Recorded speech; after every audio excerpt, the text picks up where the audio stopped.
Hi, this is Claire Louise, the Thrifty Stitcher, and welcome to my weekly video blog, Tales from the Thrifty Studio. Today I'm going to talk to you about my top 3 tools for your sewing kit.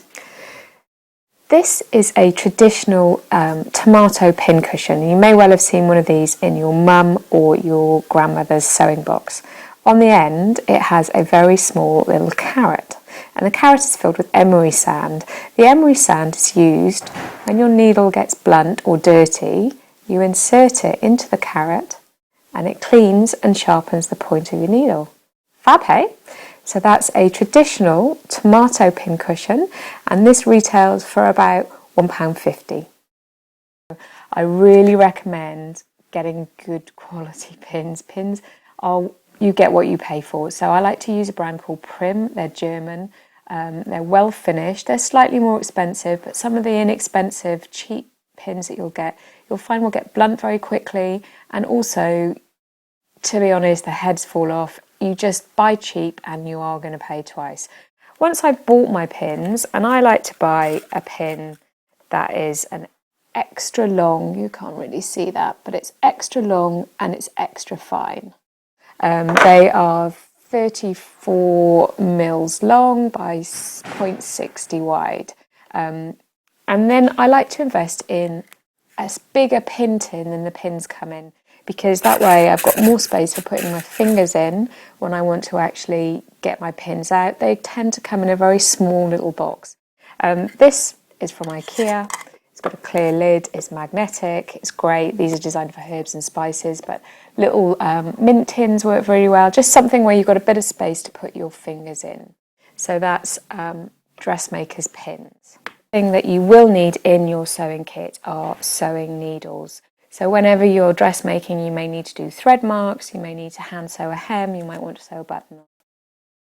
I really like this brand. It's John James, and this is a multi-pack, so it comes with a multiple set of sizes. So until you really know what you're going to do with your sewing, this is a great way to boost your kit. John James are made in Britain and they're very well finished. Again, some of the cheaper needles have unfinished eyes, so they cut the thread as you sew. I do invest in good quality needles. If I can't get John James, I usually go for this brand. Again, they're made in Europe and not in China, and so they're well finished. The points are well finished and the eyes are well finished. I don't think you can see that on this video, but the eyes, on this particular pack, these are called gold eye pins. And what's great about a gold eye is you can actually see the eye when you're trying to thread your needle. Trust me, that's a big plus point, especially when you're tired and you're sewing in a darkened room.